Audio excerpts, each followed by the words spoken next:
ladies and gentlemen, good evening and welcome to the second series of Spark the Debate, organized to you by the Malay Mail. Before we start, just a few pleasant reminders. Number one, handphone off or silent. Number two, please refrain yourself from leaving the hall in the middle of the speeches of any of the speakers.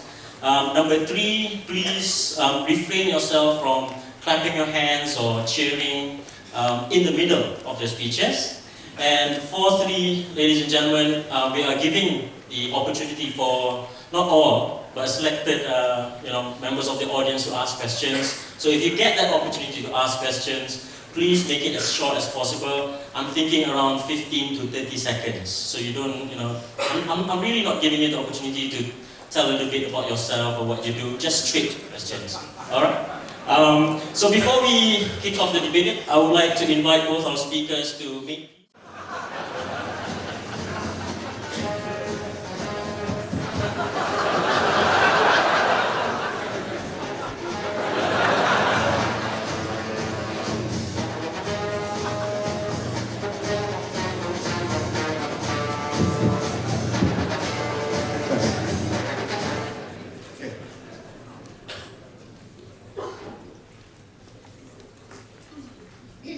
So not to waste any of our time, I would like to invite Datuk S.Ambiga to kick off the debate. Please welcome Datuk. Thank you very much. Thank you very much to the Malay Mail for having us here. Ladies and gentlemen, I'll get straight to it. In a Mandarin talk show recently, the Prime Minister vowed to hold clean and fair elections. He said, "I'd like to repeat it once more, that we will not want to be elected on the basis that we have rigged the elections or manipulated the election. We want the people to show their support in a fair and clean manner." Ladies and gentlemen, Bersih too wants what the Prime Minister says he wants. But in our view, neither the Prime Minister nor Bersih too is going to get their wish in the 13th general elections. I'll tell you why.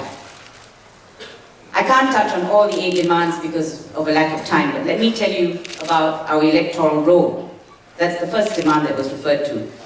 Dr. Ong Kian Ming, a respected academic, has recently been involved.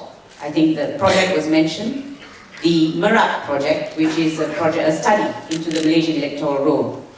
Now, his research took 3 part-time researchers 3 months to compile. What he uncovered is just the tip of the iceberg. He wrote an article, or 2 articles in Malaysia Kini, uncovering 10 things wrong with the electoral roll. Let me just highlight 2 or 3. 1, voters above 85 years old. Now, an analysis of the third quarter of the 2011, third quarter is last year's third quarter of 2011 electoral rolls, revealed 65,543 voters who were aged 85 and older. In addition, more than 1,000 voters listed at 100 years old and above. 19 voters were born before 1900. As Ken Ming said yesterday, we have clearly an excellent healthcare system. But the area of concern here is that the ICs of dead voters can be used by others to cast a vote on their behalf. Secondly, he found inconsistencies in the gender indicated by the IC number and EC data. This is something that was also raised in the minority report of the PSE. Now, an analysis of the third quarter 2011 electoral roll found 15,855 voters whose IC numbers indicate a different gender from that listed by EC.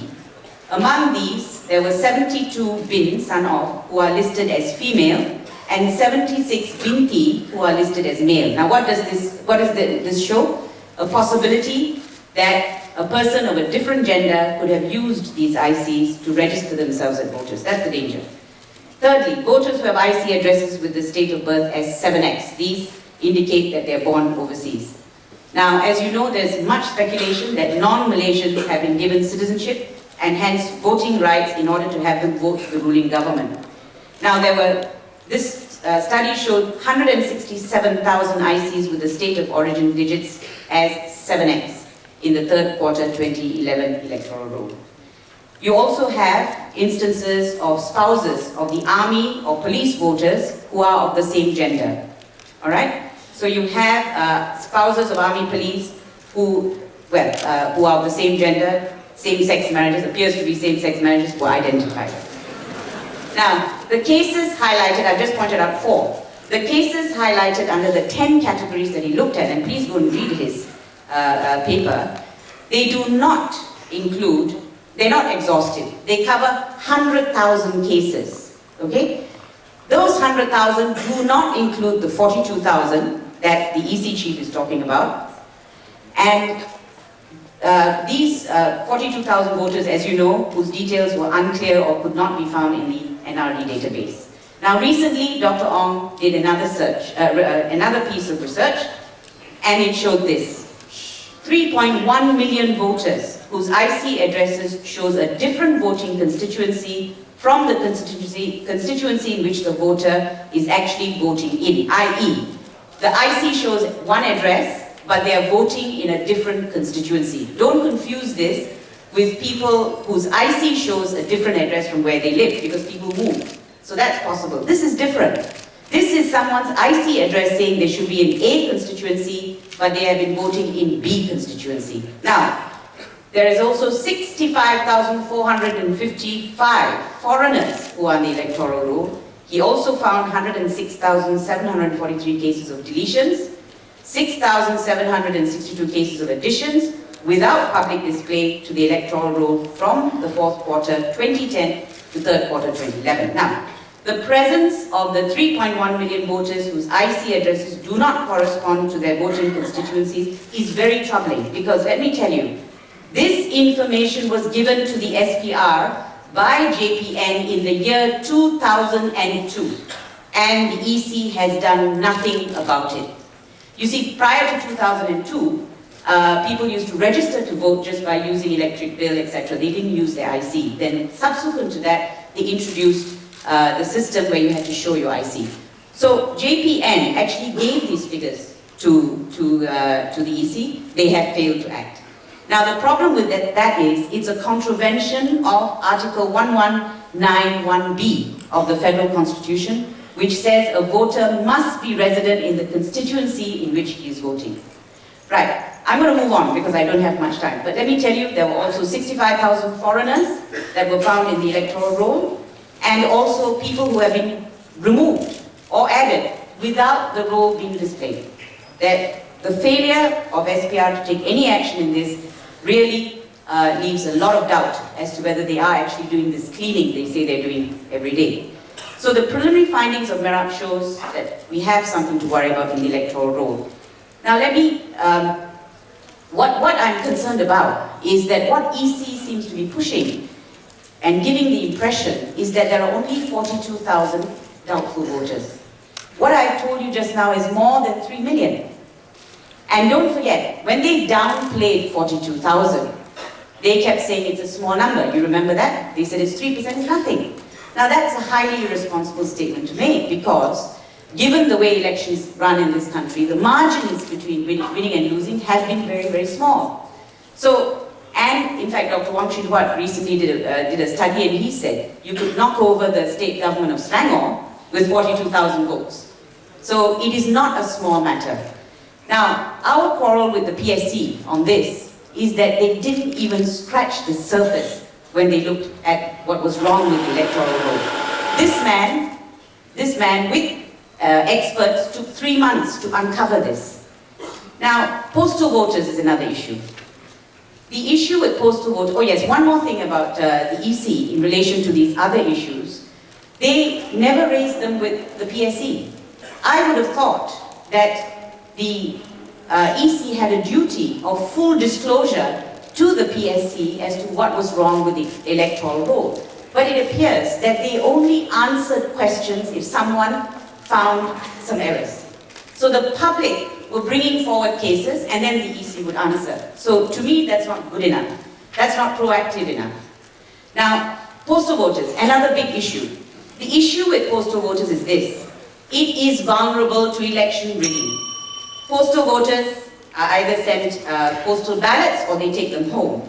Now, they have been sent via the military chain of command and allowing them to be intercepted and fraudulently misused. Let me tell you, these votes, armed forces, postal voters, for example, have had to mark their ballot papers in front of their military superiors, for example, and they are in fear that they have to vote for the ruling party. There have been cases or reports of ballots being sold. That's the problem with postal voters. They're given away or sold. Some army personnel revealed last year that they had been instructed to vote for thousands of their colleagues. There's a YouTube, it's on YouTube, by the way, I don't know whether you all recall that. In the Cebu by-election, it was by postal votes. The postal votes is what made the difference. Most shockingly, 39 postal ballots more were returned than those issued. Lembah Pantai, Nurul's constituency. In a short period of time now, military and police voters have increased from 169 to 2,101. Her winning margin was 2,805. A few more and she can be knocked over by postal votes. Now, we are concerned that the PSC did not study this issue of security. We raised it. And let me tell you, everybody knows that postal votes is a problem. So our quarrel with the PSC report on the issue of postal votes is that they didn't study the issue of security. I know they have suggested advanced voting. We've agreed with that. But to date, we haven't seen any regulation before Parliament laid by the EC in relation to this. Now, last point before I stop, overseas voters. More than 1 million are disenfranchised. The PSC accepted the problem was logistics. Now, how can we deprive people of their right to vote because of logistics? On on the 25th of August 2011, the chairman of the EC announced that overseas voters could vote. He backtracked very soon after that. Yes. So I will stop there. I think as far as overseas voters are concerned, we have more than 1 million who are presently disenfranchised. Thank you. Thank you very much, Mr. Moderator, Datuk Ambiga. As all of you know, I've come here today because Datuk Ambiga and I share concern for electoral reforms. And we are also bound by something much more special than that, and that was we were tear-gassed by the same police force on the same day last year. And that creates a bond of friendship that cannot be broken. But ladies and gentlemen, I've come here today as well to tell you that I take a different perspective from Datuk Ambiga.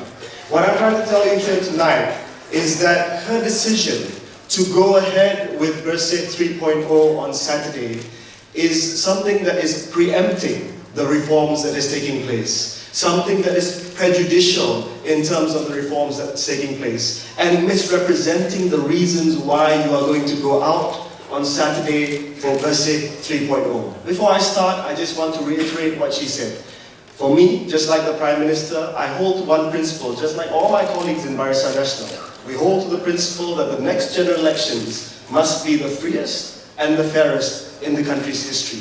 We hold to the principle that the winner of the next general election must win with honor and the loser must lose with dignity. That means a fair, a level playing field, a fair election. Please, I know you support me, but please don't waste my time. Ladies and gentlemen, I would put it to you, unlike Datuk Ambiga, that out of 8 of the demands, original demands of Bersih 2.0, 7 of them have been met or are being addressed following from the PSC recommendations. Electoral roll has been cleaned up, reform of postal voting is taking place, the use of indelible ink has been agreed upon. The only thing is minimum campaign period, we put 10 days and not 21 days. Free and fair access to the media. I can tell you tonight, Datuk Ambiga, as a Barisan Nasional Member of Parliament and as Ketua Pemuda, the Chief of UMNO Youth and Barisan Nasional Youth, I support all parties have the same amount of time on all national media, RTM, TV3, mainstream media, to tell the rakyat their policy platform and also their manifesto. Let's be fair about that. 6, strengthening public institutions, many reform initiatives within the PSC recommendation. 7, stopping corruption. We're supposed to sit down with the opposition within 3 months to discuss a code of conduct for governments, what they can and cannot do after Parliament is dissolved and after the state assemblies are dissolved, and to stop dirty politics. That's something that we can all agree upon. So 7 out of 8. And many of the recommendations by the PSC, the Parliamentary Select Committee, are time-bound. 45 days to clear up the 70 to 80,000 names, of which there are more than 50 voters in a single address. 3 months to discuss a code of conduct. 3 months to look into a system for overseas voting. So I put it to Datuk Ambiga, why? Why are you preempting these reforms and taking it out on the street yet again? Don't get me wrong, I respect your right to go out on the street. That is a freedom that I will defend for you. But I do not agree with your cause. I do not agree with your cause because you are preempting it, you are prejudging it, and more importantly, you are misrepresenting the people why they are going to go out. Now, she gave some facts and figures, and I know I don't have time initially to dispute them, but I'm going to dispute 1 or 2 and tell you that there has been a misrepresentation of facts and figures. Now, this is a flyer that Bersih Steering Committee 3.0 has published, has distributed around the world, and the flyer says, Malaysian electoral fraud by numbers. If you look at the press statements that Datuk Ambiga has come up with, the steering committee, it's fraud. Fraud being perpetuated by the government. Fraud being perpetuated by the Election Commission. That is prejudicial. Fraud. To put into the perspectives of people that this election is already not clean and it's not fair. This is my problem. My problem is not with your perjuangan, your struggle to make sure that there's a clean election. My problem is misrepresentation. Now let's just take a few examples. 42,000. She mentioned this great big 42,000 figure that the Election Commission themselves has come forward to say these are dodgy voters. I see 42,051 to be exact. 42,000 here. Fraud. Fraud, yeah? It says fraud. 42,051 cases. Let me explain a little bit the history of these 42,051 cases of voters who are considered dodgy or dubious. Last year in September, at the Election Commission's own initiative, own resourcefulness, they asked Jabatan Pendaftaran Negara, or NRD, National Registration Department, go through the entire electoral list, 12.5 million people. Check those names for which you have some suspicion that they are inactive in your files, in the NRD files. So the NRD went back, they checked the 12.5 million people, they came back and said, actually we've got 42,051 voters, which we don't really know, we don't really have updated records for them. So these 42,051 voters were considered dodgy voters. Bersih will have you believe that they are fraudulent voters. If they were fraudulent voters, ladies and gentlemen, Datuk Ambiga, the EC would not have displayed them for 3 months. The EC displayed every single one of these 42,051 voters for 3 months, for everyone to see whether or not these voters are still alive. I remember in Parliament, Datuk Syed Anwar, the leader of the opposition, stood up when we were debating the Election Offences Amendment, and he said, these 42,000 voters are not even citizens of Malaysia. That is the spin that they'll have you believe. They're not even citizens of Malaysia. So I checked. As an MP, I did some research. I did my own research. I want to find out what is the situation, the actual status of these 42,051 voters. Ladies and gentlemen, let me tell you this. 42,051 voters listed by the NRD and the Election Commission as voters who have suspect history and status in the NRD list. Now, Datuk Ambiga said it's fraudulent voters. She said the EC must use its power under Section 25(2)(g) of the Election Regulations 2002. The Chief Registrar must strike these people out because they're fraudulent voters. This is the reason why you're going out on Saturday. Ladies and gentlemen, 3 months displayed. If within that 3 months, not a single soul from 42,051 voters came forward to say, hey, I'm still alive, I go with her. I say that to Ambiga, you're right. Let's strike out these voters. These voters are fraudulent. If within 3 months, 42,051 voters, tak ada seorang pun keluar dan cakap saya masih lagi hidup ataupun bapak saya dah meninggal, then I will believe that those are fraudulent voters. But this is listed as fraudulent voters. Ladies and gentlemen, in that 3 months, 1,248 cases came forward, 55% of which are still alive. They came forward and they said, hang on a second, I'm still here. Hitam binti Taib came forward, 98 years old. Teo Siam Ngoh came forward, 97 years old. Chu Siu Ben came forward, 97 years old. More than 700 people came forward to say, I'm still alive. Their only mistake, their only crime is that they didn't update their IC. You see the JPN, the NRD, if you do not update your IC, if you do not change your IC from the old blue one with the cap jari, Persekutuan Tanah-Tanah Melayu, or even if you didn't change it from the one after that, the 12-digit, the one that's laminated, you are considered inactive in their files. These people, their only crime was they didn't update their IC. Yet Datuk Ambiga says they are fraudulent voters and we must strike them out of the electoral roll. Ladies and gentlemen, if the EC struck them out of the electoral roll, the Election Commission would have done something illegal and they would have done something against the Constitution of Malaysia, which is to deny these people their constitutional right to vote. And out of the 45%, ladies and gentlemen, those were the people who are legitimate voters. There were also 45% of the 1,248 that came forward that they say they passed away. And this also answers the allegation that there are people 100 years old who are still on the electoral list. For example, Min Kilan B. Panabengan passed away in 1993, 18 years ago, born in 1990. But the next of kin did not report it to NRD, and as a result, the name is still there. Ladies and gentlemen, you have to remember, to strike out a name, whether or not the name is 150 years old, you must report that death to NRD. Another example, Kasom binti Talib, they didn't report for 8 years. Only last year, at the end of last year, the excise come forward and say, my mother has passed away, can you take her off the list? So ladies and gentlemen, I come back to the point.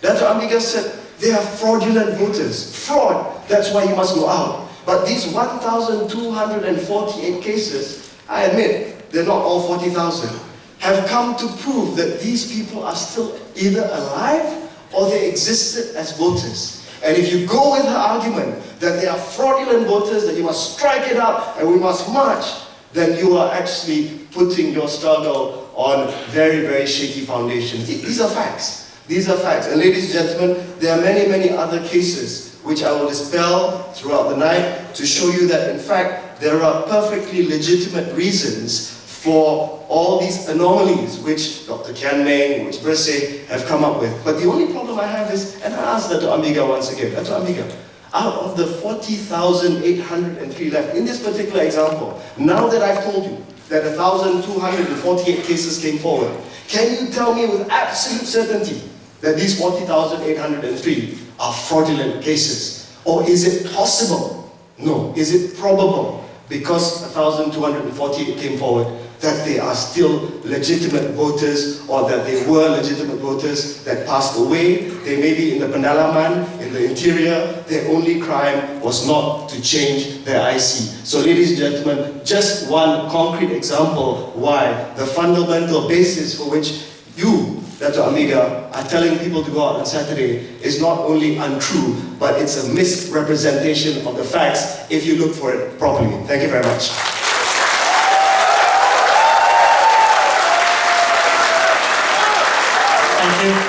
Thank you very much, Wani Khairy. Yes. May I answer it? Yes, 3 minutes, eh? Thank you. Right. I'll tell you where the fraud lies with this 42,000. It's with the lame excuse of the EC that they cannot do anything about it. That's not true. EC is busy removing and adding, let me tell you. Okay? And what they rely on, they say Rule 25(2)G, which gives them the power to do it. Oh, we can't do it because it may violate the Constitution. So on the one hand, they violate the Constitution when they allow phantom voters and illegal immigrants, etc. to be registered. Then when it comes to removing, they suddenly are coy and respectful of the Constitution. Now, let me tell you, under the law, Regulation 13 gives them the power, let me read it quickly, that they're supposed to revise the supplementary roll once in every 3 months. For the purpose of revising the supplementary roll and to determine whether a person is there is a procedure. They actually have to make either a house-to-house or other inquiry, or he sends a notice and requiring information. And if he doesn't get information back within a specific period of time, he's entitled to strike out. Why are they not using that? Why are they hanging on and saying it's... And you notice they only talk about the 42,000. What about the 3 million?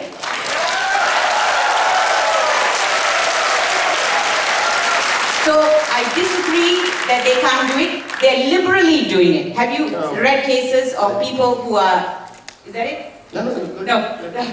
Have you read cases of people who have voted and suddenly they're not on the roll anymore? How's that happening? How's that happening?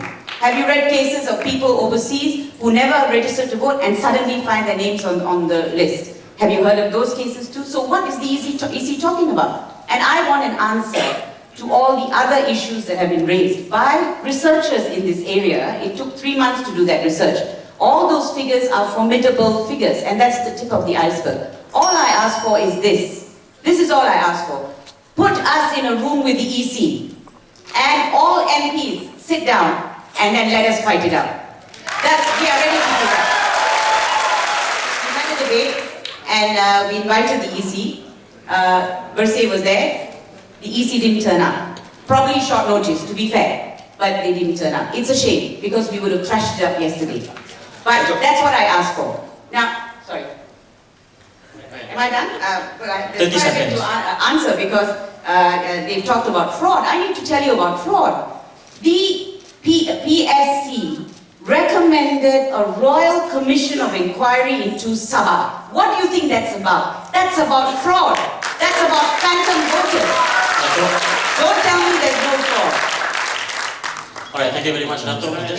He's speaking. It's It's cutting time. It's cutting time for both of them.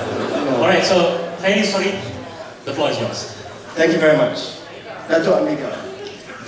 Let me just address, I think we have to disagree with this point, but let me just address why the EC will not use that power. Precisely because of those 1,248 cases which appeared suddenly, listen, which appeared as legitimate cases. And you can't dismiss that. You can't dismiss that. If you strike them off the list without even giving them a chance to come forward, and the EC, by the way, has given an assurance to continue to look for them. And one way of looking for them is also to allow them to vote, because many of these people have continued to vote. And it's just the only mistake that they've done is not updated the identity card. Now, let's go to some of the other concerns, okay? And I'll end by addressing your point about EC. Let's go to some of your other points. Now, this is based on your flyer. You say that 31,000 voters have been transferred from their constituencies. Now, that is the figure given by the opposition. I'm saying that when SPR did this study, 19,342 cases were transferred in a sense that their locality was corrected. I'll give you an example. Which addresses two issues. This is very crucial because it's mentioned in this flyer. The first is that 31,000 voters have been transferred on their 2008 state and parliamentary constituencies without their consent, including the incumbent Chief Minister of Selangor, who was transferred out of his own state, Tan Sri Khalid. Yeah? This particular case is very instructive. Tan Sri Khalid registered as a voter on the 1st of January 1985, using his then Petaling Jaya residence, Jalan 16/2, Petaling Jaya, which makes him a PJ Selatan voter in Dun Bukit Gasing, if I'm not mistaken. In 2004, the SPR, the Election Commission, implemented a new system which is called the Electoral Geographic Information System. In normal speak, that's basically Google Earth, where they wanted to correct the locality. If you've been down Jalan Datuk Abu Bakar, from the Civil Service Golf Club, down to the Castle roundabout to PJ section 16, don't shake your head. You will know that all the houses on the right going towards PJ are Petaling Jaya. All the houses on the left, where University Malaya are Wilayah Persekutuan. You know why? Go on Google Earth tonight. The border is on Jalan Datuk Abu Bakar. Yang Amat Muhammad Tan Sri Khalid's house is on the left. Jalan 16/2 is on the left. When they computed it in 1985, they put it in, the clerk said Jalan 16/2 must be Petaling Jaya. But when you look at Google Earth, when they corrected it, he is in Wilayah Persekutuan. Now, I fault the EC for one thing. Not for correcting the locality, but for not informing Tan Sri Khalid. Now, EC informed all the political parties in the relevant constituencies where there were corrections of locality, but they did not inform the voter. And we told the EC, that's crazy. You must inform the voter, which they're doing now. But ladies and gentlemen, this is not transferring of voters. This is looking on Google Earth and realizing the border is actually on the road. His house is in Wilayah Persekutuan. And coming back to the 3 million voters, ladies and gentlemen, if a man like the Menteri Besar of Selangor has not even changed his voting address, I can tell you for a fact that he doesn't live in Jalan 16/2 anymore. He lives in Shah Alam, Menteri Besar's residence. Before that, he lived in Bukit He is no longer a resident voter. He himself has moved out. If he himself has not bothered to change his address, what more regular living? Alright, thank you very much. Right. I know. Datuk Ambiga is very eager, but we want questions from the audience, and that's something that you guys were also asking for. So let's start with the audience, and I think we have someone in the center. We have a custodian to pass the mic. You have 15 seconds, sir. Please introduce yourself, your occupation, and 15 seconds. If had he been listening to Ambiga, he would have realized that the issue is much bigger than that. And then we are going to for first stage 3 for bigger. As for his point about Google Earth, my friend. Questions, sir?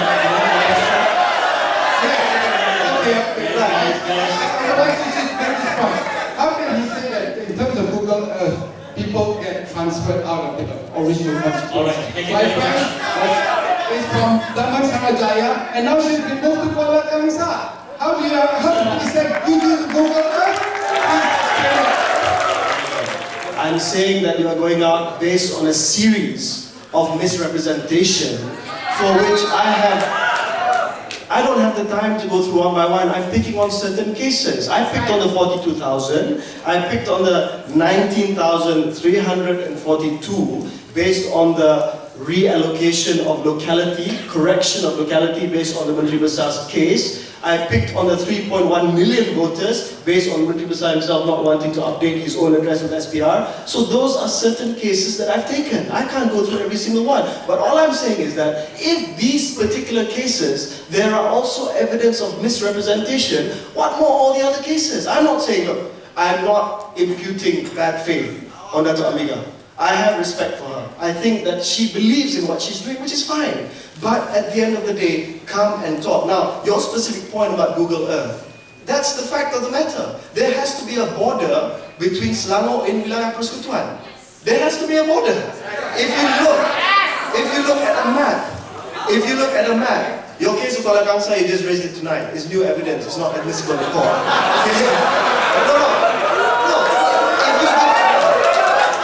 If you give me a chance to answer, to research, I'll find out. No, you can't pop up with new evidence. I'm addressing certain things that I've had a chance to look at. There must be a border between Wilayah and Selangor, and that's where the border is. If you don't believe me, go tonight and check Google Earth. Now, just wrapping up this point.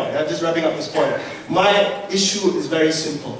These issues are very complex and very detailed, based on laws, regulations, and precedents. Now, Datuk Ambiga said, put us in a room with the SPR. Okay, the last time she was at SPR was November 2010. Oh, hang on a second. I know you wanted to see them after that, but after Versailles 2.0, no interaction at all. Confrontation. The only way you're talking to them is through press conferences, through on-campaign's presentation. There's 3 million, 3 million, 3 million. Let's sit down. Let's get together. You know, when the SPR came to Parliament 2 weeks ago to have a briefing for all members of Parliament, not just BN and Pakatan Rakyat. You know how many Pakatan Rakyat MPs showed up? 10. 10 Pakatan Rakyat MPs showed up. That's how much they care about this. So, Datuk Ambiga, I know you are very disappointed with Pakatan Rakyat for hijacking your statement. I know you are very disappointed with Pakatan Rakyat MPs who are on the Parliamentary Select Committee. They didn't do anything. Your submission, Versailles submission was 34 pages long. Azmin Ali's minority report was 3 pages long. So, come together with us. Let's go and see Let's go and see SPR. I don't care if you demonstrate on Saturday. That's your right.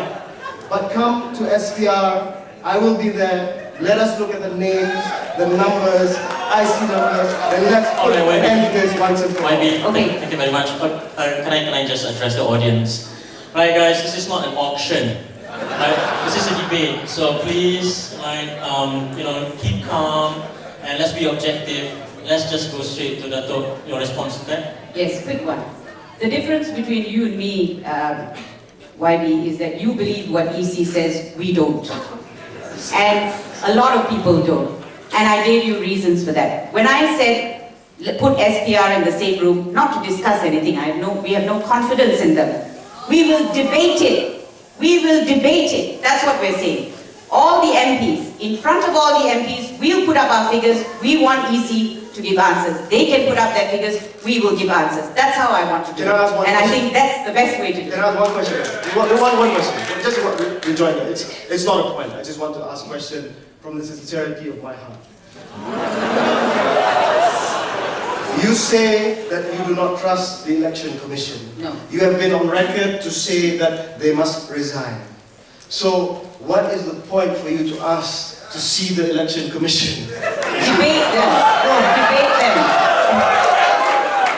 We want a solution. Datuk Ambiga, can I ask you a question? If there is an answer that the Election Commission gives, yang masuk akal, that boleh pakai lah, are you willing to accept that? Or are you willing to say that I do not accept anything that the Election Commission says? What we are saying is we have queries, we want answers. To date, we have not got answers. Let me give you another reason why we're asking the EC to resign. On Thursday, last Thursday, all right, this piece of legislation was rushed through Parliament. This is after PSC and they talk about transparency, we are cleaning every day. This was rushed through Parliament. And this is the Election Offences Act. Now, they had put a few amendments through, but these are the two main ones. They withdrew two of them.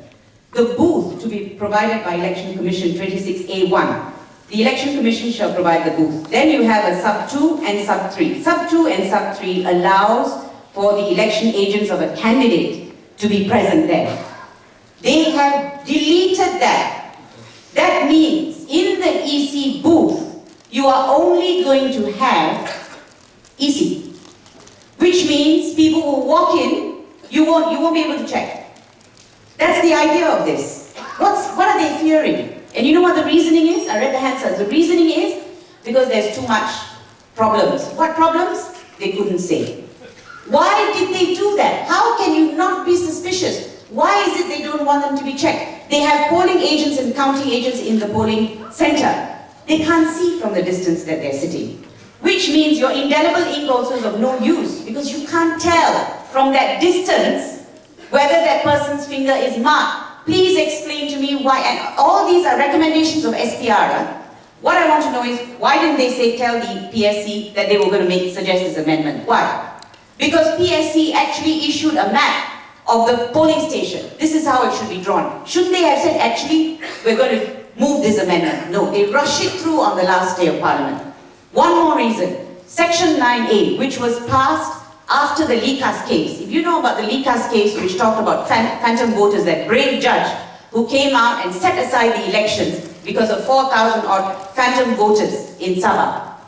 After that, because the judge actually was very firm and very stern with the EC because he found there was fraud by the EC in registering those voters. After that, an amendment is passed in Parliament which disallows anyone from questioning the electoral roll. So which means we can't even go to court on it.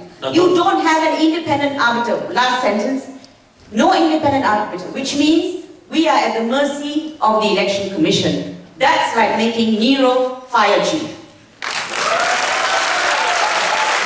Thank you very much, Datuk.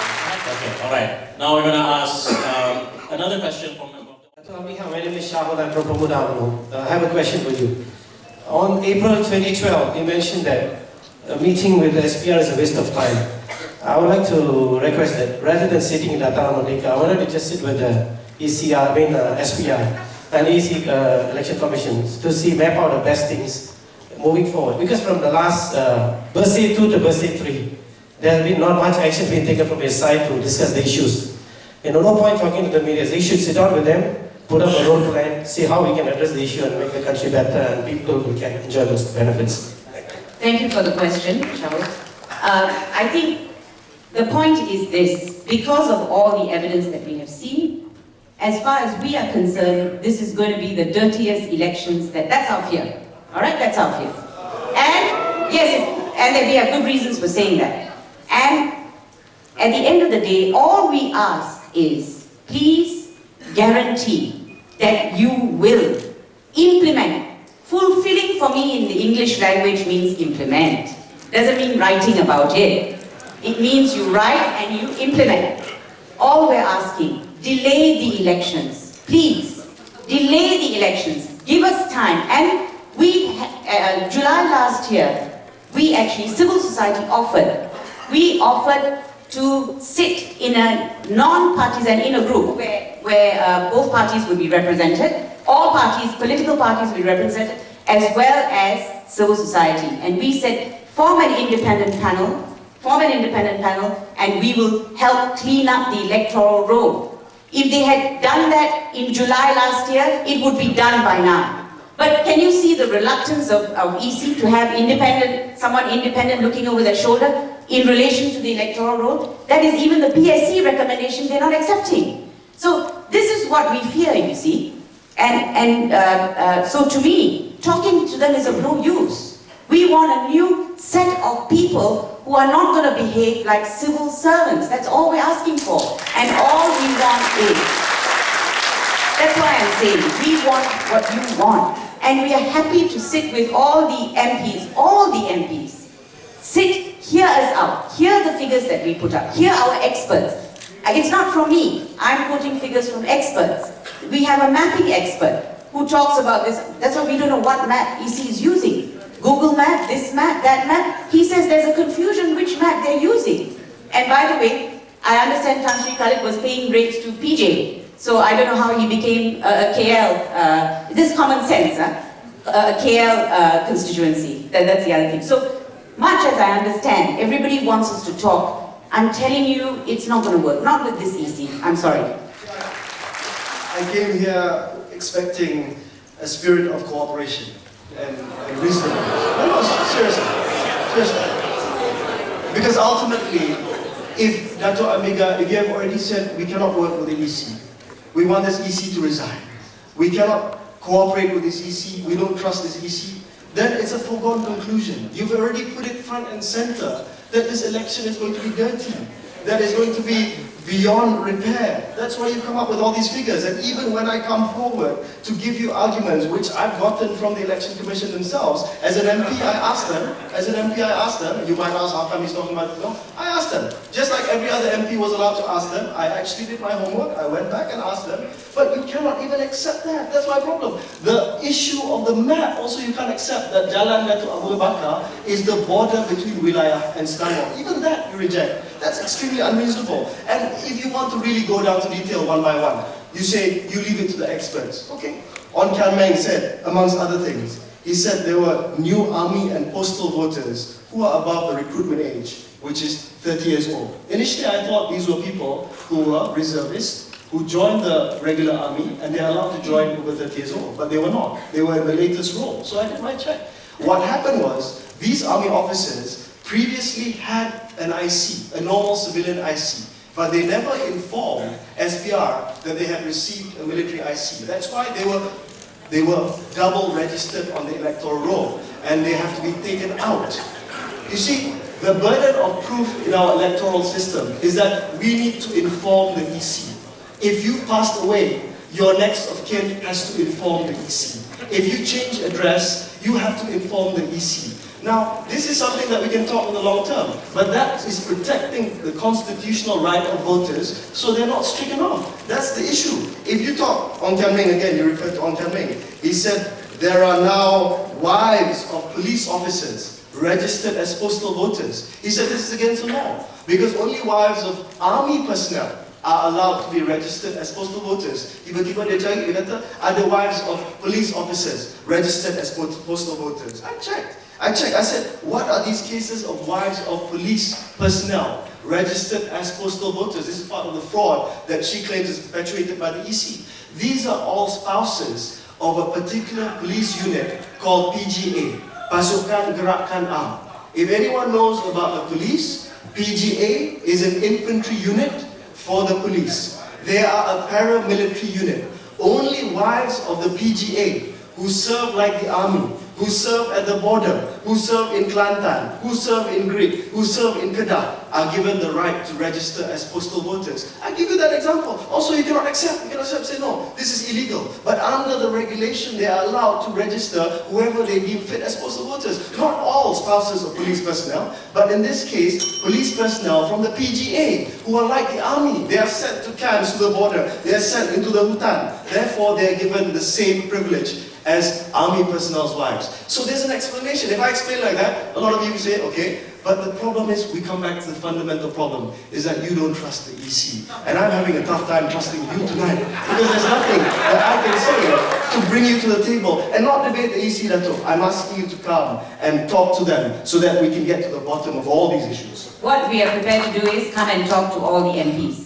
We will come and explain our side. You see, if only EC had invited us to your taklimat that they had with the MPs the other day, we would have gone. And we would have raised all these issues. But there's no point talking to an EC. We've done it before. And even these issues were raised with the, sorry, did I cut you? No, you cut me off. Go ahead. Sorry, go ahead. Go ahead. No, and likewise, you said there's no point talking to the EC. Likewise, if you put yourself in the shoes of the EC, there's no point talking to you. Every time you have a press conference, you say, resign. See, I'm here as a man of peace tonight. You and the Election Commission. I can call the other MPs. We don't need all the MPs there. I can call Azmin, I can call Anthony, I can call Hatta, who are part of the Pakatan Rakyat Parliamentary Select Committee, to sit down. And we go through each and every one. The problem here tonight, ladies and gentlemen, is we are talking in cross purposes. She has a PC saying 300,000. Suddenly inflation, they need 3.1 million voters. The EC explained, she doesn't want to listen. So let's get to the bottom of this. There is enough time. There's enough time for the next general elections. Can I ask if you are giving a guarantee that all the demands of Bersih which are contained in the PSC will be implemented before the 13 general elections? That's all we want to hear. Is that what you're saying?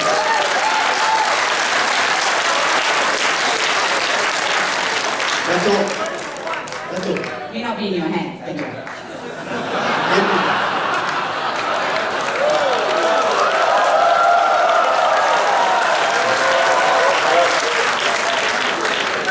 Dato', I know lah. You look down on me, I'm going to cheat. But, I came here to talk to you. And although it's beyond my powers, but I give you my assurance that if you are asking for a meeting with cross-MP representation, with the Election Commission, I will try my best to make it happen. And that is not even conditional on condition that you cancel Saturday's march. Okay. I can assure you it will not be cancelled. Alright, speakers, I have to stop you there. I'm going to go for the next question, yeah? The question from that side, please. To Khairy Jamaluddin. Okay, basically as a representative of the government, you see, all these things that is happening, Bersih and the free, fair election, we are asking for. And after all this, the most pertinent question in everybody's mind, and in the whole nation's mind, and in the whole world's mind is, will the BN government, in the event they are going to lose the election, will there be a peaceful transition? This is that question which is very pertinent, and I think... Thank you, Mr. Fu.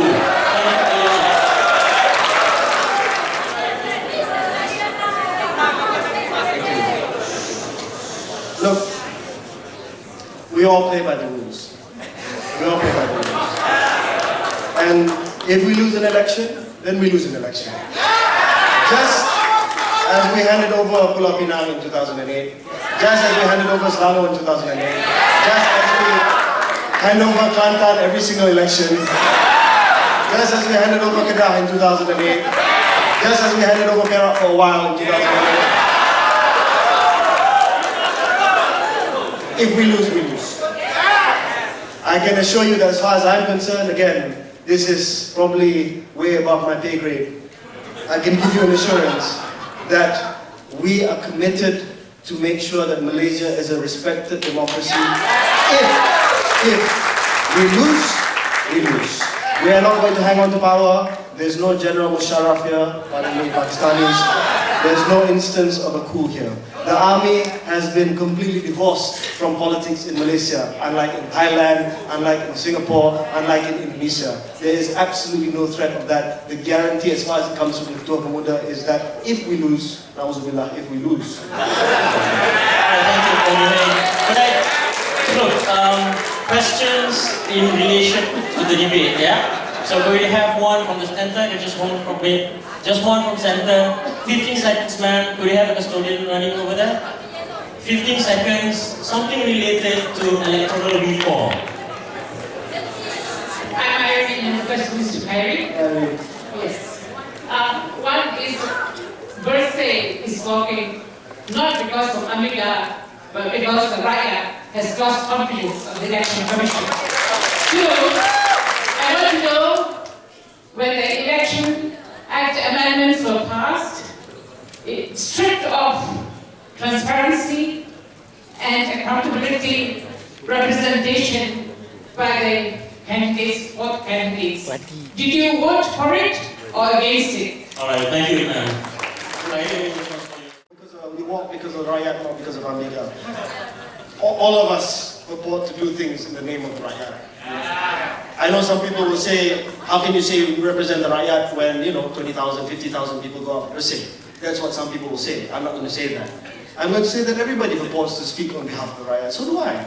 I have an elected mandate for the time being from the people of Rembau to speak on behalf of the Rakyat. So I'm not going to question. I'm not saying that you're going out there because of Ambiga. I trust that most of you who go out there have good intentions. I'm just saying that don't perpetuate misrepresentation like this, which I've demonstrated tonight. That's the first thing.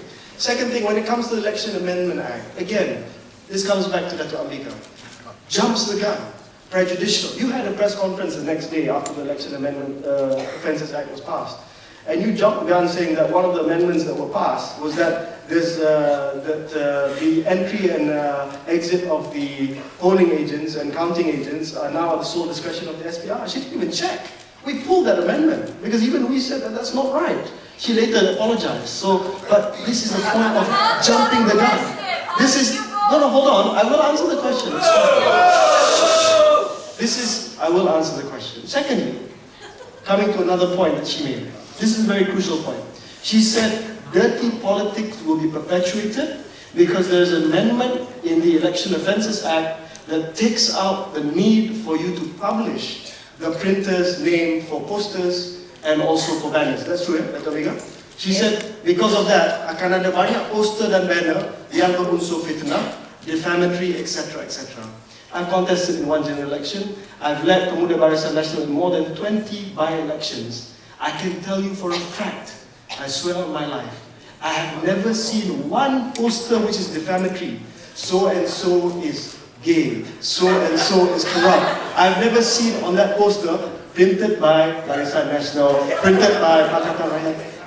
Defamatory posters do not carry printing the address and also the name of the publishers. And to answer the charge that there's going to be dirty politics, the SPR has increased its personnel for the next general elections to make sure if any of these posters go up, they come down. And it applies to us as well. Not just Pakatan Rakyat, but there have been many, many posters, even in my constituencies, which said that if they're defamatory, they have to come down. Now to answer your question, Irene, did I vote? Yes, I voted for the amendment. May I respond? The question of the posters. If it is so inconsequential, why the amendment? Why did they make that amendment? That's my question, and why did you vote for it? You clearly did. I accept, actually, people who want to defame, they defame anyway. It's happening right now. Now, the thing about the increase in EC staff, let me give you another angle to that. There is 100,000 increase in EC staff, from 140,000 to 240,000. That's another 100,000 postal votes, just to give you another angle to that. Okay, let me just give one quick rejoinder to that. You see, Datuk Ambiga is very clever.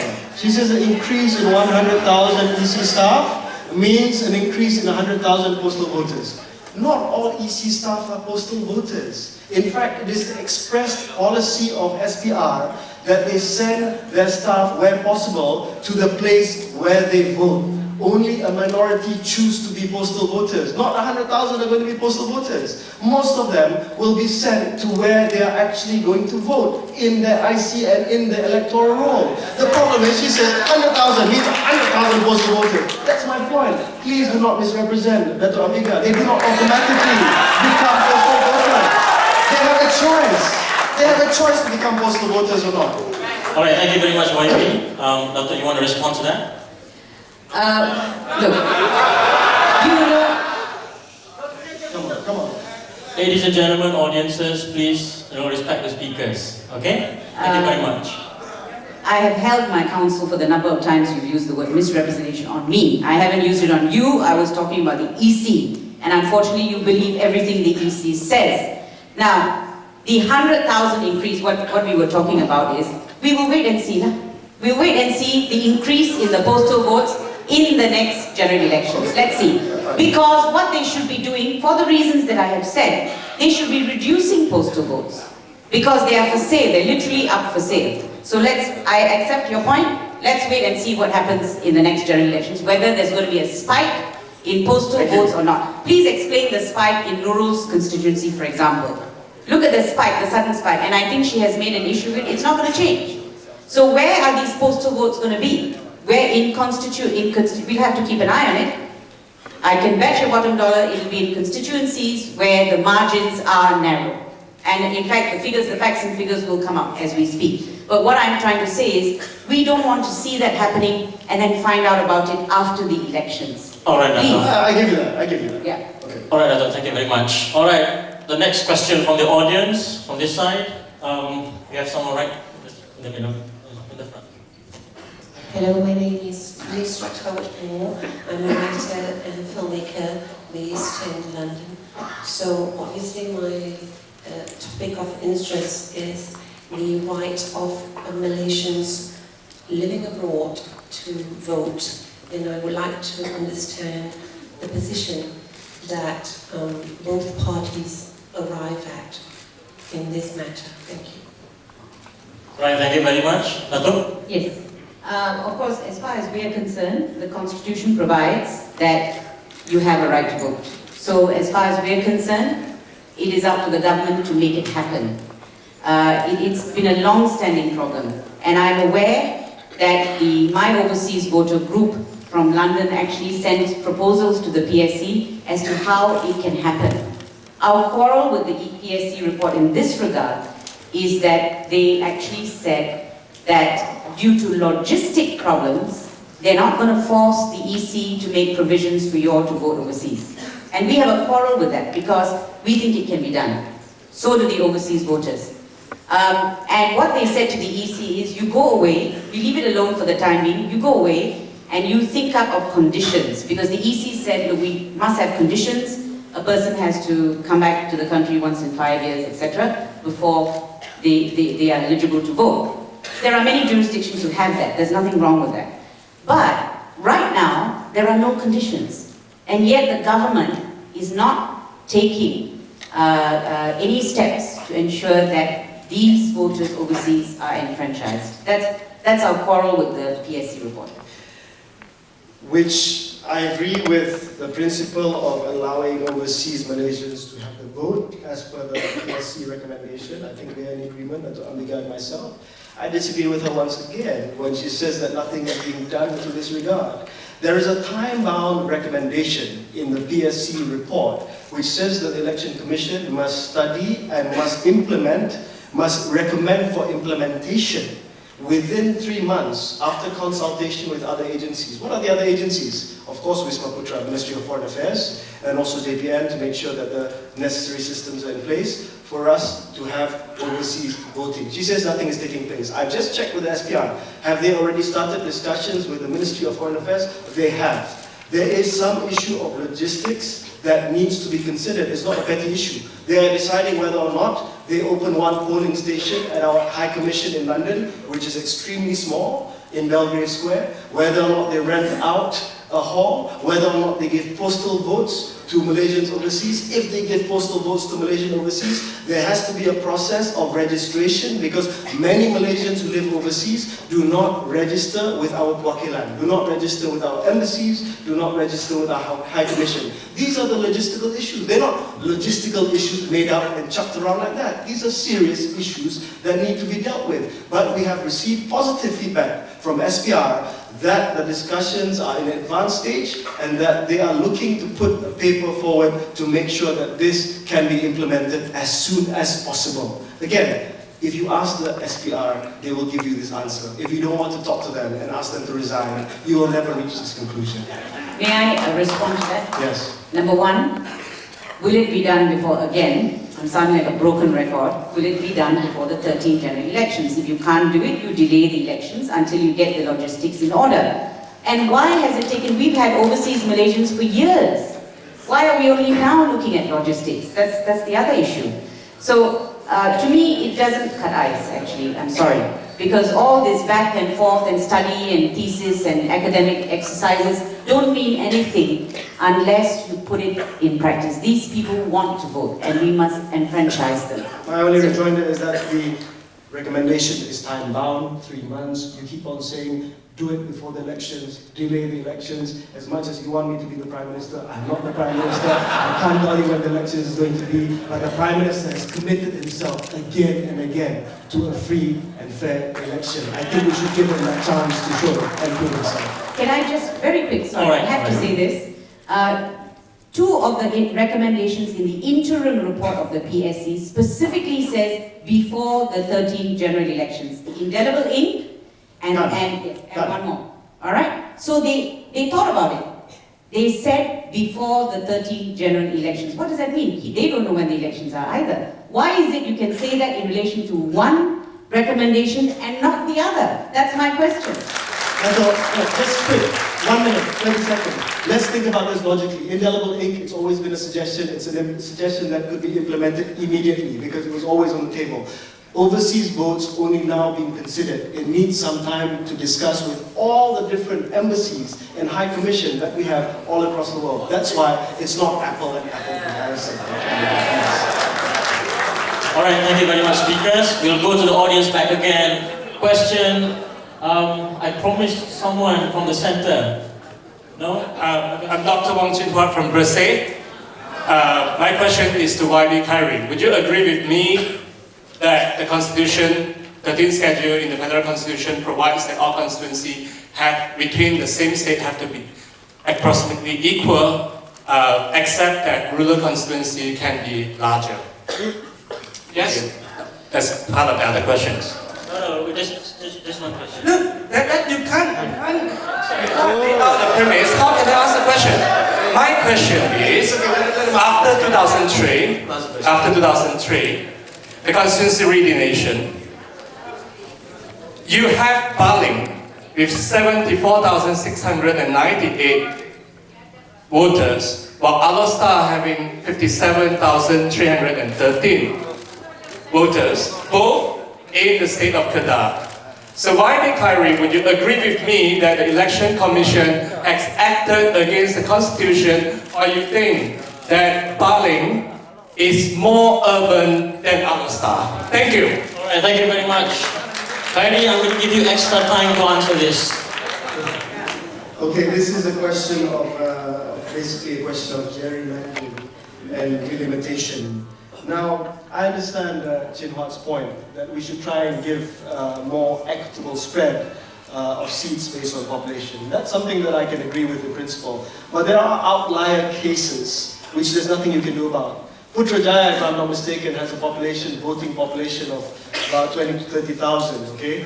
There's nothing that you can do about Putrajaya. It's going to be 25, 30,000. You can't slice it with any other constituency because it's a federal territory surrounded by Selangor. Okay, that's an outlier. Fine, that's an outlier. People ask, what about the other cases? And I hear Chin Huat's point that there's no reason why Baling should be 95,000. You should break it up. And I think Baling should be broken up. But the point is, if you're going to change everything to suit the constitution, and Chin Huat, if you read the Parliamentary Select Committee report and the submissions made by everybody, you would know that there's an added complication to that. Our friends from Sabah and Sarawak have said that based on the Malaysia Agreement 1963 and the proceedings of the Cobalt Commission report, prior to them joining Malaysia, there was an agreement that Sabah, Sarawak and Singapore were given 1/3 of the parliamentary seats. Singapore is no longer in the Federation, but the Sabahans and the Sarawakians are saying they deserve 33% of the parliamentary seats. Today, Sabah and Sarawak has 25%, if I'm not mistaken, of parliamentary seats. So if we are to give Sabah and Sarawak more parliamentary seats, of course, we're going to have to create more rural constituencies. Sabah and Sarawak do not have high density population in urban areas other than Kuching and maybe go to Kinabalu. But if we go with that, then definitely there will be cases where constituencies are created which are, according to you, in violation of that particular schedule in the Malaysian Constitution. Hang on, I'm not finished yet. I know. Okay? So when you look at delimitation after this general election, you have to take into consideration not just making sure that the urban and rural votes have the same weightage, but also certain claims that come from Sabah and Sarawak that say, hey, hang on a second, we want 33%. That was part of the Malaysia Agreement, which you have not honored until today. If you do that, then that's a direct contradiction with your principle. May I comment? Yes. Very shortly. I think this is one of the long-term amendments. This is not something we're saying has to be done before the 13 general elections. But let me give you a number that puts it in perspective. And we think the cause is malapportionment or gerrymandering, stroke gerrymandering. And it's this, that for the Barisan National Government to get a simple majority in Parliament, it only needs to win 17% of the popular vote. So that shows you the lopsidedness. So I think we have to do something about the delimitation. There's no doubt about that. And I think principles under the Federal Constitution are clear, and there's a reason for it. The reason why they say it has to tend towards equality is so that your vote has got the same value as my vote. It's not right that your vote is worth 4 or 5 times my vote. It's as simple as that. From a voter point of view, to be fair to me, to be fair to you, it has to tend towards equality. Ladies and gentlemen, we have a first past the post system, which means that the popular vote does not necessarily correlate with the parliamentary majority. In the UK, the Conservatives got 36% of the vote, but won 47% of parliamentary seats. In Turkey, Erdogan won 59% of the seats based on 49% of the popular votes. In America, Electoral College, a president who did not win the popular vote became president because of the Electoral College system. I'm not saying that 2 wrongs make a right. I'm saying exactly that we must go towards a reform, but this is not peculiar to Malaysia. It is a symptom and it is a function of a first past the post system. What I'm suggesting tonight, Datuk S.Ambiga, is that we take the power out from the EC, from the SPR, for delimitation. We form an independent boundaries commission, like they have in the United Kingdom, to look at delimitation after the elections and to make sure that this principle is adhered to as much as possible, taking into consideration Sabah and Sarawak factors. I think that's my suggestion. All right, thank you very much, Khairy Jamaluddin. Now, I'm going to suspend a bit the involvement of the audience because you've been misbehaving. And I want to ask a question, and this comes from the organizer and to you, Datuk S.Ambiga. A spike in Lembah Pantai doesn't necessarily mean they are going to vote for Barisan Nasional, as Raja Nong Chit had told the Malay Mail that even he's worried. Your comments on that? All right, let me tell you. All right, postal votes is one thing. Let me tell you about what happened in Lembah Pantai 2 or 3 weeks ago, maybe a month ago. When Nurul Izzah had her election workers go around to check her roll, the electoral roll, they were arrested twice. 1 week and the week after that. All they were doing was doing what EC should be doing, going, checking, how many people in a house, because they found more than 50 or whatever names in one house. So they went around to check. Both times, both weekends, they were arrested. They were stopped from doing that check. What does that tell you? What does it tell you when we have, for the first time in Malaysia, I mean, I haven't seen it and it's very, very sad. What does it tell you when you have political violence? What does it tell you about what's happening? Is there a sense of desperation? And when people are so desperate, how far will they go? There is a general feeling, and which is why, and I know I'm shifting from the topic, I'm not answering your question, but I think it's important. I have actually made a call to both the opposition leader and the Prime Minister. Come together on this issue. Let it be a bipartisan approach to political violence. Both must come up with a statement condemning it. Because that shows statesmanship for me. And actually my problem in here is that we have very few statesmen. You have people who attack each other personally and carry on in this fashion, and by the way, half of us don't even like reading the newspapers. But this political violence, let us all condemn it together. It cannot be right. This is not the Malaysia that we envision. But I know I didn't answer that question, but... No quarrel. Can you pass the message?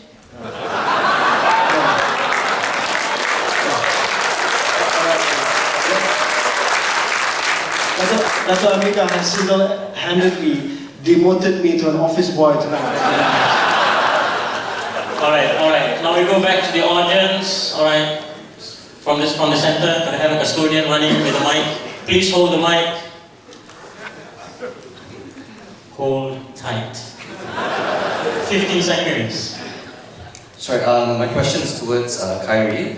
There seems to be skepticism towards elections, and particularly the refusal of the authorities to exercise their powers, as rightfully pointed out by Ambiga, to correct these lackings. Just now you mentioned the 42,051 dodgy can't be found voters.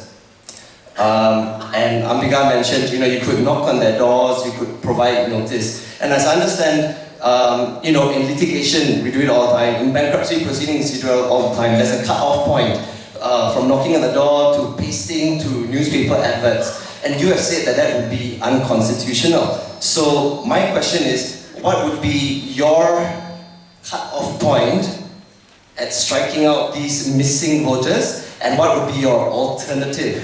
Or what would be the means of providing notification or ascertaining the existence of these voters? That's a good question. And thank you for being proactive and constructive on the matter. Obviously, we can't leave it forever. But the point is that they cannot be struck off simply because they are deemed to be inactive in NRD. Now, what happened at the end of last year was just a public display of 3 months. What the EC is going to do after this, I'm told, is to actually go and try and find them. Now, the problem lies here. The problem is sometimes the address that they have completely outdated. If they've not updated their IC for 20 years, there's a very good chance that they don't live there anymore. Some of these people pass away, they don't have a next of kin, nobody to report their death. So there's nothing that you can do. And these are the outliers. I'm telling you, that Ambiga says this is the tip of the iceberg, which is symptomatic of fraud. I'm telling you that these are outliers, which are actually represents the exception to the list. And I think we can look at these 42,000 again. We can try and send out all government agencies. And incidentally, the 1,200 people that were found, you know how they were found? Some of them were found. They were found when the government announced that they were going to give 500 ringgit to people who had incomes below 3,000 per household. And suddenly all these people came out. They never bothered to update their IC, but the moment they heard they're going to get 500 ringgit, they came forward. And that's how a lot of these people were found. Maybe we have to do another round of that, or maybe, be facetious, but maybe there are other ways for us to find this. I come back to my original point to you, sir, is that we cannot strike them out. The example of the 1,200 has demonstrated that these people exist. When Anwar stood up in Parliament and he said, they are not even citizens of this country. I asked JPN, they said, you have records for them? They said, yes, we have records for them. Tapi IC lama yang pakai 7 digit, itu saja. So I think we have to be more aggressive to find them, and we have to try and figure out a way that is not unconstitutional to strike them off. But my fundamental point is that these are the exceptions, these are outliers. We have shown that some of them are legitimate voters. Can I respond? Sorry, I completely disagree. Okay. As a lawyer, you know about substituted service. You can't serve, you go for substituted service. So forever and evermore, you don't keep on trying to serve for 30 years. There's specific provision here under the rules, Regulation 13, just to let you know. What they do is, you give a notice, they send a notice in writing, requiring more information to whatever address is stated. Then, if that person fails to give such information within a particular period of time, then they can exercise whatever rights they have. So, they have the powers under this. It doesn't violate the Constitution. And I know they are giving these excuses. It's not true. These regulations are made by them. Okay? This is to make their life easier. And let me tell you, they use it liberally for other reasons. So why are they so coy and reticent about using it with these 42,000? And also, let's not get stuck in a hole about 42,000. There's 3 million that are unanswered, okay? Yeah, okay. I think I don't want to be stuck on 42,000 either. But my point is very simple. My point is, you may disagree, but striking somebody off the electoral roll, which is their constitutional right, is different from serving a summons on somebody. That's not a good comparison. This is taking somebody's right away that is enshrined in the Constitution. Of course, they have to apply a certain discretion and a certain apprehension before they strike them out, even if you say that they have the right. And let's go to some of the other examples. You say 3 million. I've addressed the fact that a lot of Malaysians do not vote where they reside, including the Menteri Besar of Selangor. What more 3 million other people? Or more 3 million other people who didn't bother to change their address with SPR. Now, let me go through 1 or 2 other examples because I think we're short on time. But I just want to say that this is just not the tip of the iceberg. These are things with explanation. Minority Report, Datuk S.Ambiga said, 15,855 people on the roll who are registered showing that they are different gender than listed by the Election Commission. They're not listed as different gender. It doesn't say 15,000 people, dia nama lelaki, dia muka lelaki, tapi ditulis itu perempuan. Most of these cases are because the last digit does not correspond to the gender. Odd for male and even for female. I asked JPN, I said, is it gazetted by law that odd is male and even is female? No, it's just a system. It's just a system, and of which there were probably 15,000 mistaken entries which were not corrected. Listen, 15,000 entries which were not corrected. Out of millions of Malaysians, it is highly possible that the 15,000 who were not corrected and given the wrong last digit, which is not even gazetted by law. I checked. I asked my assistant, I said, can you research and do some research on this? He said, I don't have to do research. I was one of them. Hasbullah, I think he's here. Hasbullah, when he got his IC, it was Hasbullah binti Hasim. But atas semangat kejantanannya, dia pergi, he corrected. People don't even know that the odd number is male, the even number is female. Some people don't know. And it's highly likely that 15,000 people don't even know that odd is male and even is female. Alright, if I can just do a short response. 1 minute, 1 minute. Don't look down on these figures, okay? Don't look down on this research. Don't sneer at it. Or we are the rakyat. We expect our MPs to look into all the issues that we raise.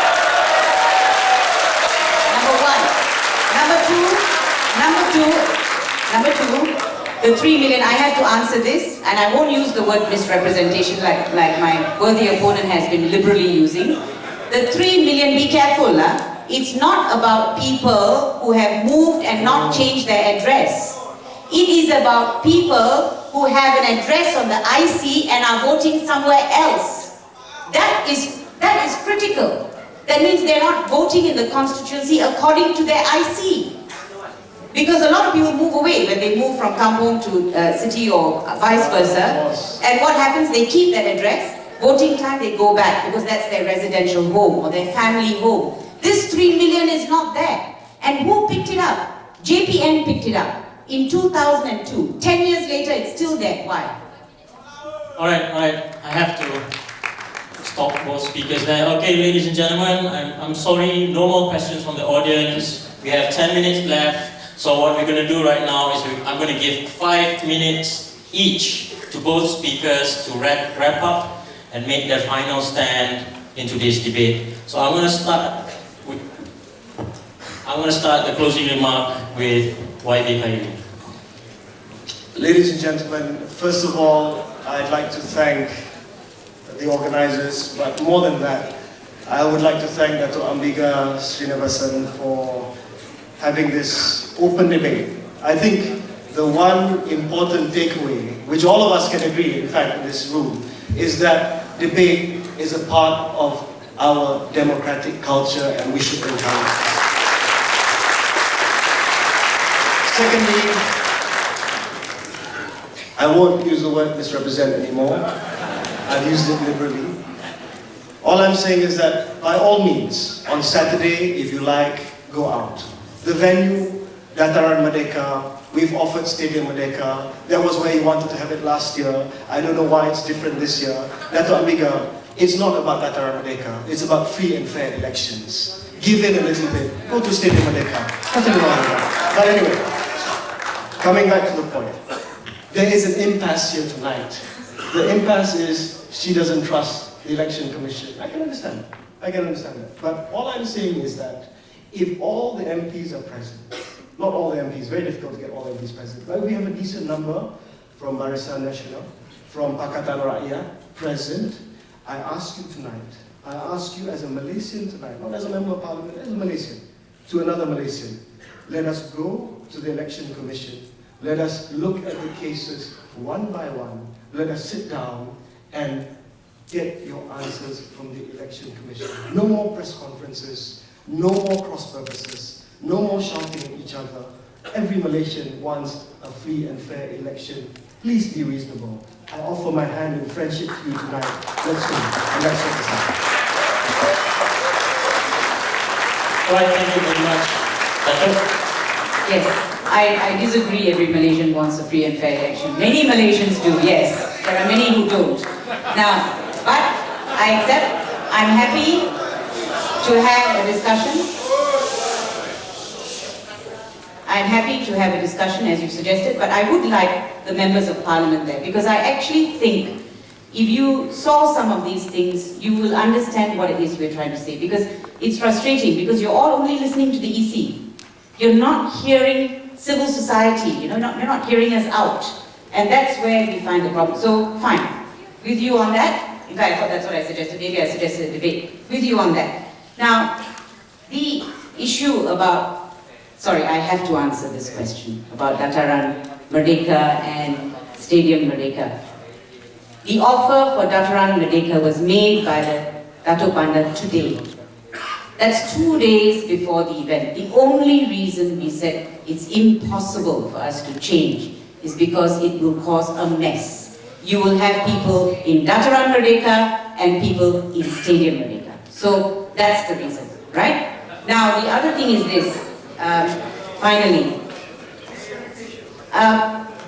Look, at the end of the day, I think we expect a lot from our MPs. I'm not an MP, all right? But when you're an MP, you stand in a very different position. You have to be open-minded. You have to be open-minded and not defend the indefensible. And when we criticize EC, if you are asking for explanations, have us both there. Have us there so that we can explain what we mean. Have them there so that they can respond. So I agree with you. I think that's where we can go, certainly. But ultimately, the question still comes back to this. Are you going to give, is the government, which is why my answer to the question, has the government done enough, has to be no. Because until there is that commitment, and we're only asking for the 8 demands. The PSC report, we actually agreed with quite a few things. We're just asking for commitment, delay the elections the way they did in Bangladesh. They delayed it for 1 year to clean up the electoral rolls. They spent millions doing it. Delay it, clean up the electoral rolls, fulfill these basic demands. No one can dispute these demands. Fulfill it. Give us that commitment. That is all we're asking for. And till to date, we haven't received that commitment from anyone. Thank you. Can we cross the floor and shake hands?